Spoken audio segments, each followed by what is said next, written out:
نحمده ونصلي ونسلم على رسوله الكريم اما بعد۔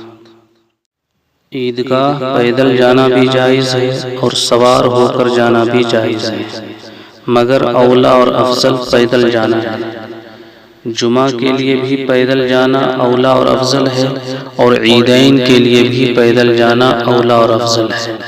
البتہ اگر کوئی عذر ہو، مثلا کوئی بوڑھا شخص ہو یا بیمار ہو یا دور سے آ رہا ہو تو پھر سوار ہو کر بھی آ سکتا ہے۔ پیدل جانا اولا اس لیے ہے کہ جمعہ اور عیدین میں بڑا مجمع ہوتا ہے۔ اگر سب سواریوں پر آئیں گے تو پارکنگ کا مسئلہ کھڑا ہوگا، اس لیے جہاں تک ممکن ہو پیدل جانا چاہیے، اور اگر مجبوری ہو تو پھر سوار ہو کر بھی جا سکتے ہیں۔ اس کے علاوہ پیدل جانے میں عاجزی اور انکساری ہے، اور سوار ہو کر جانے میں ترفع کا اظہار ہے، جو عبادت کے شایان شان نہیں ہے۔ متعدد روایتوں سے ثابت ہوتا ہے کہ حضرت نبی کریم صلی اللہ علیہ وسلم عیدگاہ عیدین پڑھنے کے لیے پیدل جایا کرتے تھے، اور وہاں سے گھر پیدل واپس آیا کرتے تھے۔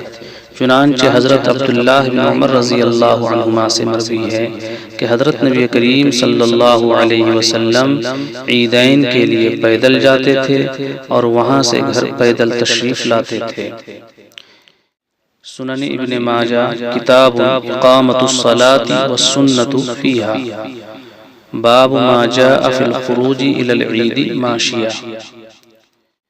عیدگاہ پیدل جانے سے متعلق بہت ساری روایتیں ہیں، لیکن تمام روایتیں ضعیف ہیں۔